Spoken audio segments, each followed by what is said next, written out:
Did you watch just Donald Trump, or did you watch like the Martha Stewart Apprentice No, that Bethenny was on? of course I watched the one with her and Martha, and everybody always like asks me about, that similarity. Do you know that this has nothing to do with The Apprentice, but well, it does. I worked after the fact for Martha Stewart. I was in charge of hiring like HR and recruiting at Martha Stewart for Okay, two so do years, you three think Bethenny years. would have been a good fit? $1 million question.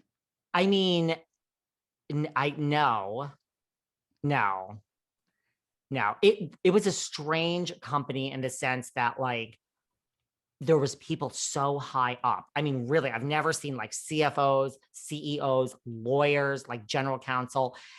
It didn't matter. We could work for 17 hours. I mean, I was in charge of HR and recruiting.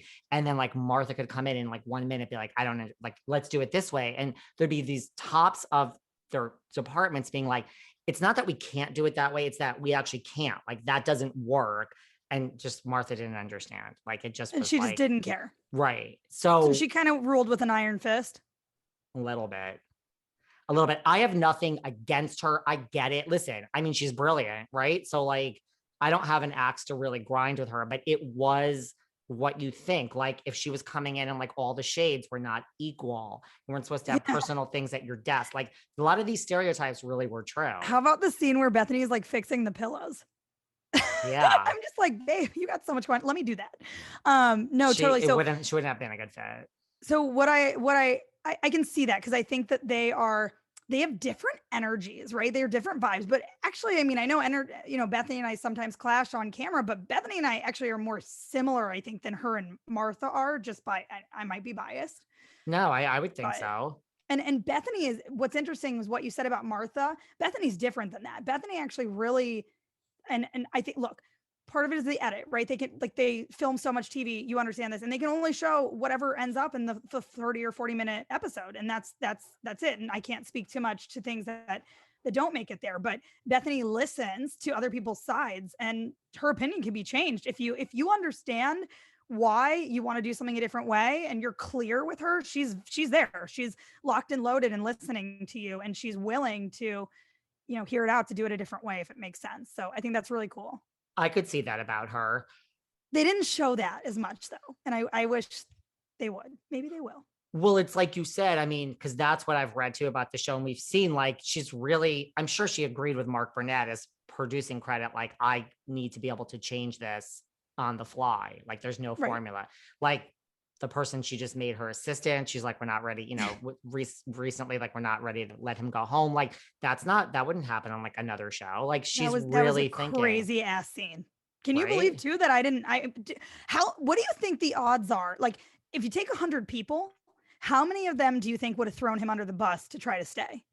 I didn't. I think that was like, I'm so glad I didn't. That was just my natural reaction. This wasn't premeditated because I had never had a clue what was going on. You walk in the loft, you don't know if it's another challenge or if it's an elimination or someone else is joining. You don't know. Did it feel like boot camp when you were there? I mean, did you get like really competitive? Like I've had a lot of people that won America's Next Top Model. Like, oh my God, like they say went on in that house. Like, was it like, I don't care about these people. Like you are my competition, like for you. So I think it's hard for me, right? I realized in filming this that like I'm competitive, but more so with myself. I'm always trying to take my own game to the next level. I'm not somebody who would step on other people to get ahead. I have boundaries when it comes to that. So for me, it was a little tough. There were some people in the house that don't feel that way, especially one person in particular that bullies me constantly. I don't even have to say her name. And actually, I won't say her name because that's probably what she wants. But I think everybody who's been Yes. watching the show knows that I'm bullied regularly on that show by not Bethenny at all, by a contestant. When, right. Yes. So when you got there, at what point do you meet Bethenny, like after this thing starts?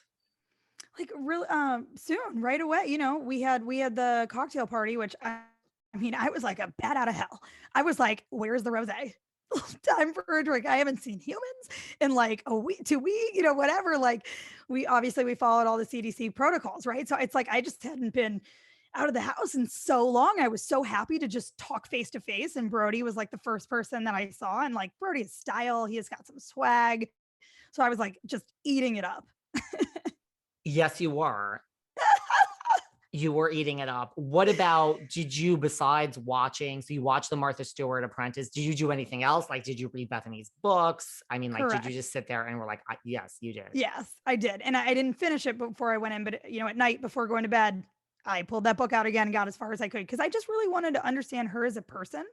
Because I mean, nobody's a perfect human being. I make mistakes all the time, and I'm open to the feedback on them. And I think that Bethany's had a challenging upbringing in some ways, and I wanted to just understand more about her career history too, because all of that shapes who she is today. And if I was going to be able to win and work for her, I need to know that story. I took this very seriously. Like I showed up. How people like powder their nose? I powdered my nose with game face. Well, that's good. I mean, does that come up? Like, did that come up at any point? Like, I mean, I would think that's gotta help. Like, I mean, would assume she would ask people, like, what did I say in this book? I mean, I don't know. I would. I think that it helped me. I don't recall really talking to her about reading her books. But I think that it helped me in the photo shoot in episode 2 and 3, right? That was intense, right? That was tough for me. I'm not going to lie and say that that was a walk in the park. Nobody would, you don't catch that when you watch it, right? But understanding why she was testing me by knowing her history, by listening to podcasts, right? I listened to every single podcast episode she'd done too on Just Be. So she had this one with Paris Hilton. She was talking about how everybody lied and cheated and stealed, and they were both sharing these just horror stories about not being able to trust anyone that comes into their lives.